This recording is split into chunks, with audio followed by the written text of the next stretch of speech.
rhythm of human existence, there have been three essentials, the beginning of time, namely clothes, food, and shelter. But right at the beginning, during even the time when the man lived in the cave, these two, the second one, food and shelter, were the two necessities of life that sustained humanity. What then happens if these two becomes unattainable, impossible to get? That's the situation we have right now here in Canada. Watch right to the end. In today's video, we are going to talk about food, how it has become very expensive in Canada. But in the next video, we are going to talk about shelter, housing. That's another essential, another necessity of life that has become unattainable. Every year, the cost of food has been getting higher and higher in Canada. In 2022, the national average monthly cost of food was $1,065.60. In 2023, it jumped to about $1,357.37.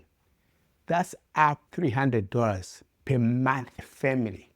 We are looking at an average family of four, the average family. And this is about $3,600 per year, $300 more per month. The prices have been going up due to inflation. Normally, our inflation rate is about 2%. In the aftermath of the pandemic, the inflation rose to about 8 to 9%. The cost of food has consistently remained high. Let's look at some of the staple foods in Canada by province. In the provinces where they're a little bit high. Milk, that's a basic bag of milk with 3 pounds. In Prince Edward Island, it's about $9.05. Cheese, basic size, basic cheese. In Prince Edward Island, these are average about $7. A dozen of eggs in British Columbia, it's about $5.44. 1 liter of cream, Newfoundland, it's about $6 grams of margarine. In Newfoundland, it's about $3.95. And the butter, 4 grams. Quebec, it's about $5.31. Romaine lettuce in Prince Edward Island, it's about $2.82. White bread, 675 grams in Quebec, it's about $3.89.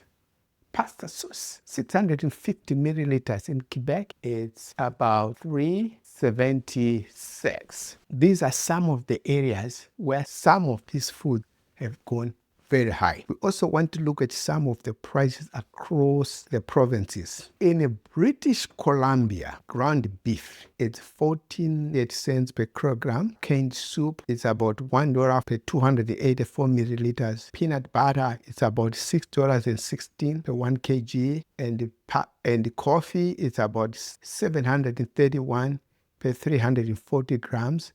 And pasta is $3.24 per 24 per grams. In Alberta, ground beef, $14.12 per kilogram. Canned soup, $1.43 per 254 milliliters. Canned soup is per 204 milliliters. Peanut butter is per 1 kg. And pasta is per 340. Coffee is per 340. And pasta is per 500 grams. I'll just read the figures without reading the grams. In the ground beef, 13, canned soup, 128, peanut butter, 593, coffee, 637, and pasta, 289. In Manitoba, 1348, canned soup, 131, peanut butter, 590, coffee, 652, and pasta, 291. In Ontario, ground beef, 13, canned soup, 128, peanut butter, $6, coffee, $6.75, pasta, $3.02.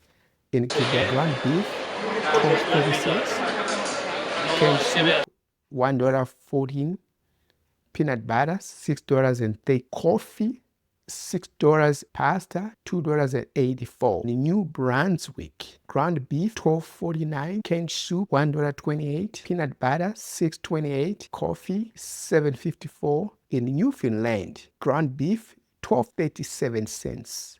Canned soup, $1.25.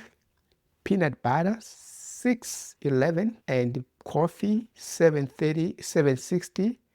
And pasta, $2.80. In Prince Edward Island, ground beef, $12.48. Canned soup, $1.39. Peanut butter, $6.20, $6.20. Coffee, $7.47. And pasta, $3.20. Lastly, but not least, in Nova Scotia, ground beef, $12.63. Canned soup, $1.31. And peanut butter, $6.18. Coffee, $7.89. And pasta, $3.02.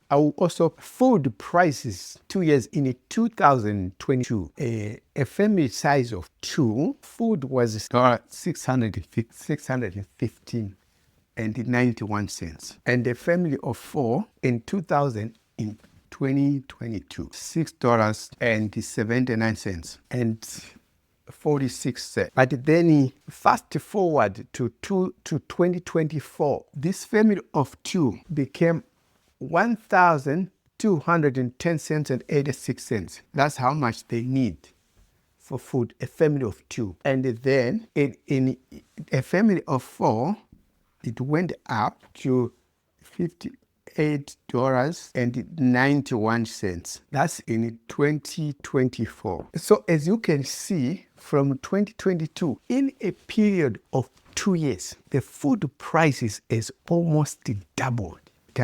From $615.91, that's for a family of 2, to 1,210 cents and 28 cents. And for a family of 4, it rose from $659.46, 1,358.91 cents. The price of food is almost doubled in a span of 2 years. The figures 5 haven't been compiled yet. We'll get them soon. But it is projected again to rise by 5 to 7% with certain foodstuffs. This is how the price of food has jumped in a span of 2 years. Some of it is attributable to inflation. It is possible that the food prices might hold stable in 2025, but they are projected to increase. Most expensive provinces in Canada for food are British Columbia, Saskatchewan, and Alberta. And the cost of food, generally speaking, depends with where you live. It tends to be the more remote you are in Canada. As grocery prices continue to rise, Canadians are feeling the pressure at the checkout lane.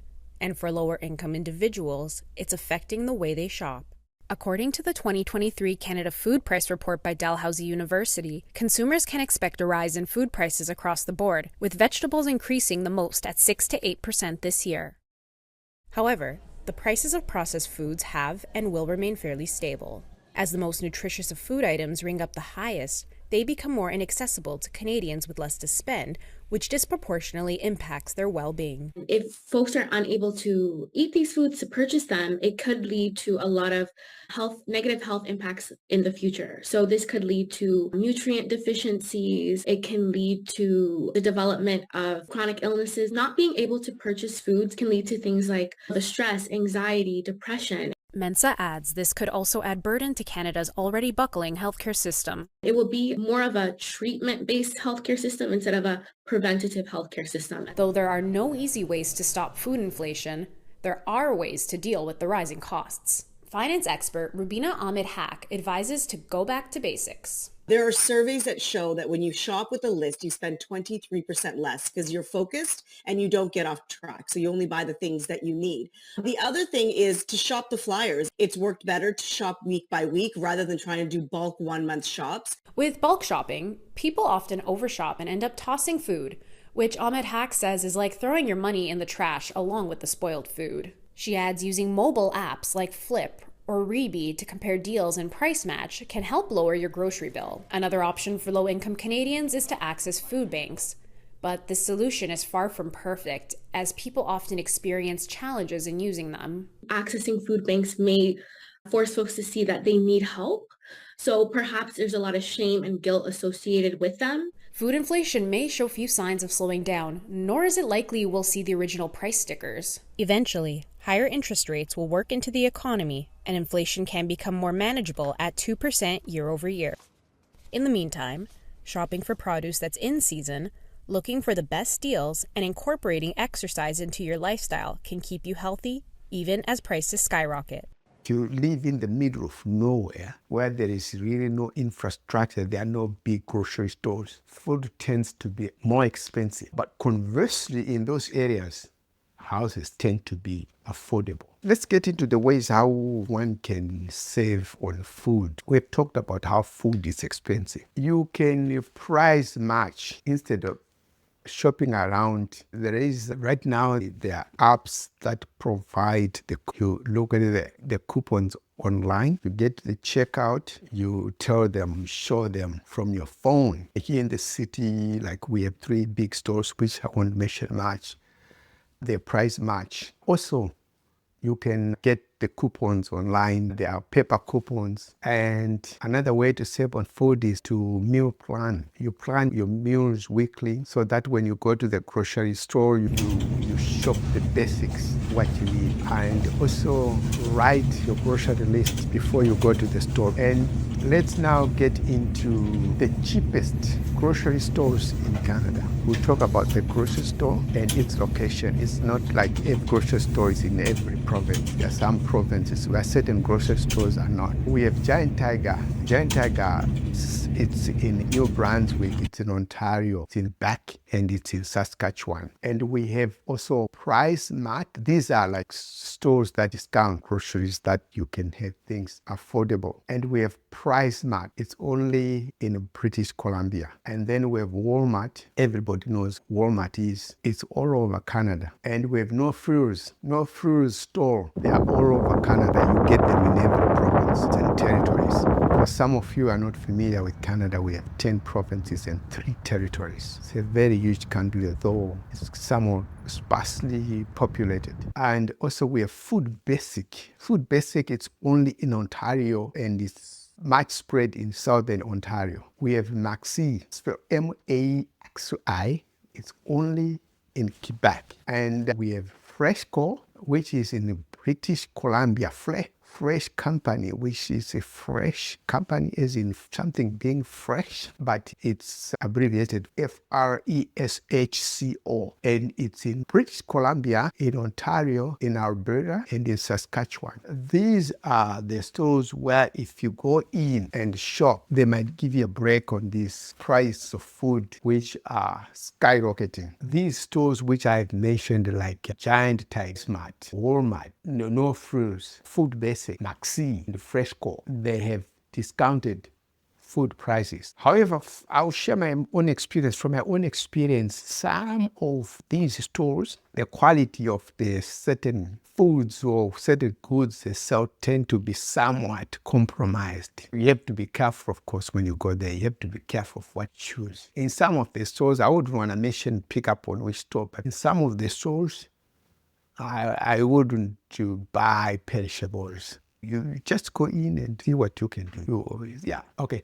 Now, let's look into which stores are the most expensive. There are some of the stores which are very expensive. We have Rift Foods. It's a very expensive store in terms of food. We have grocery chain. It's not far from where I'm recording this video from.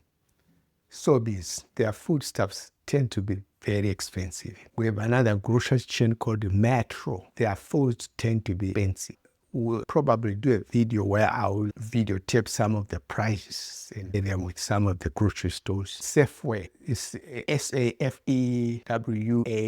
Safeway. That's another grocery chain which the foods are expensive. We have Longos, Longos, Longos. However, with some of these stores, they tend to have certain items which are exclusively to themselves. They tend to be carrying certain items which are not carried anywhere else. That's the trap. You'll be forced to go in once in a while. And of course, sometimes they do price match. They match the price from somewhere else Or sometimes you can go in and buy when they have some coupons. When they have put stuff on coupons, lowered their price a little bit.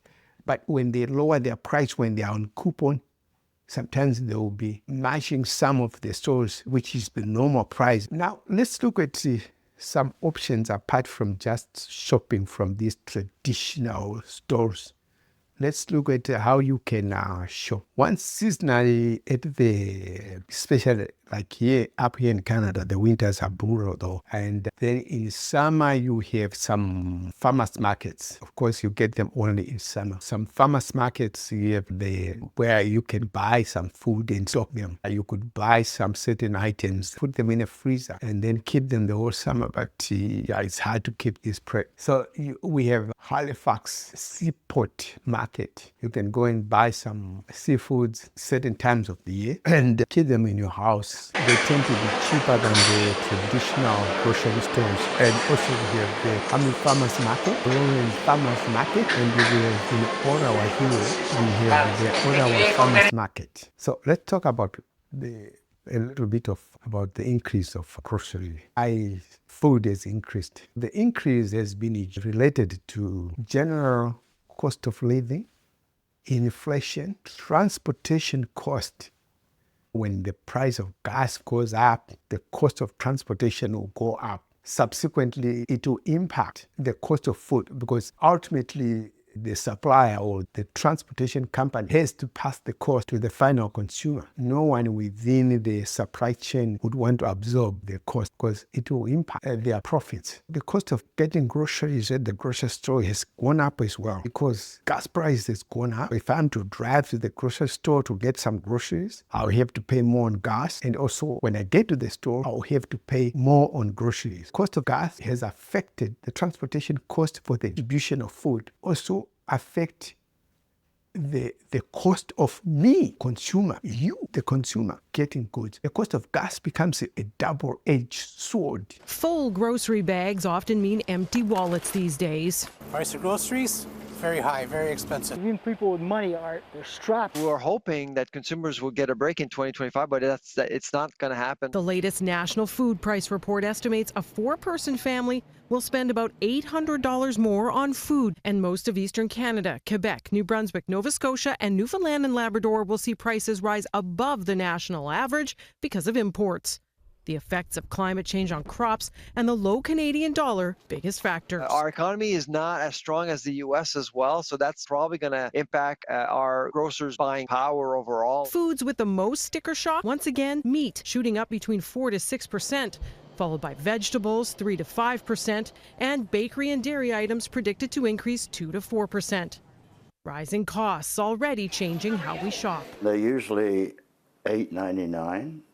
And they were $5.99 today. David Gallagher now makes special trips to the store when there's a deal. He avoids large retailers in favor of an independent local market. I don't eat meat that much. Meat's expensive. More than half of Canadians recently surveyed by Dalhousie University prioritize sales and discounts over nutrition now, which is why this vlogger shares tips for getting good food on a tight budget. Shop the flyers. Chicken is on sale this week. You're going to make some chicken. Although for many, the strain is too much. 8.7 million people in Canada are living in food insecurity.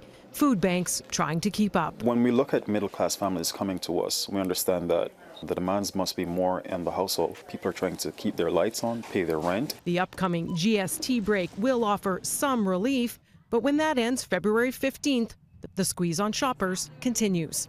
With food in Canada, as I said before, it is that remote you are, the more expensive the food becomes. If you are living in a no man's land in the middle of nowhere, the food tends to be more expensive. And in big cities, the food tends to be slightly cheaper because there's competition. Though there's Metros, the Walmart, and the No Frills, and the food basics, the Maxi, the Fresco of the world, they'll be there, right? And they'll be within walking distance from or within 5 minutes or 10 minutes drive from where you live. It is a pity for those who live in the remote areas. The bottom line, food costs in Canada are constantly rising. Canada is one of the most expensive in the Western world for groceries. While we might attribute everything to inflation, but Most of it has to do with the supply chain and, of course, how we source and distribute our food. After multiple years of climbing, annual inflation has hit the Bank of Canada's target.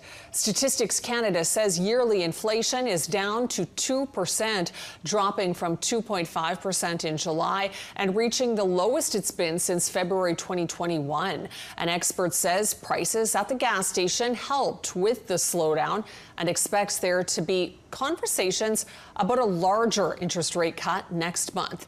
John McCallum with the University of Manitoba believes there is more news to come. The Federal Reserve is going to be announcing their first reduction in interest rates in 3 years and a couple of months. And there's a great debate about whether it's a half or whether it's a quarter. My guess is a quarter. After being squeezed by higher interest rates, climbing household debt, rising housing costs, Canadians can expect a bit of a break on what they pay for food. That's according to the 14th edition of Canada's annual food price report. Food prices are decelerating or not increasing as quickly as they would have been this time last year. So that doesn't mean you're likely to pay less. In fact, you may pay much more for certain items, like baked goods, veggies, and meat, which are forecast to jump as much as 7%. An average family of four is expected to shell out about $16,300 on food. That works out to an increase of $700 compared with 2023. One trend that played out this year is households spent less on food by making do with less. People they're buying cheaper food in bulk, higher calorie foods, or more likely they're going to food banks. Consumers and the federal government have demanded answers of the country's largest grocers. This week, the CEO of Sobeys told MPs that Canada's grocery retail landscape is among the most competitive on earth. Now that's his view, though it's certainly not as competitive as the U.S. market, where food inflation has come down at a much faster pace. With grocers in the hot seat, this analyst says more scrutiny needs to fall on big companies that manufacture food. The Procter & Gamble's of the world, the General Mills, the Unilever, Canadian companies like Maple Leaf Foods, because ultimately what the retailers are doing is passing on their costs to the consumers. Thank you for watching, and please subscribe to the channel. The next video will be on housing. A new national survey shows it has been a year of increasingly negative feelings towards home ownership. According to exclusive Ipsos polling, 77% of Canadians say owning a home is now only for the rich, up from 69% in April. Meanwhile, 71% of renters have given up on ever owning a home, up from 63% in April. Among current homeowners, nearly 4 in 10 are concerned they may not be able to keep their homes due to high mortgage rates. As I said from the beginning, housing has become expensive. Thank you for watching.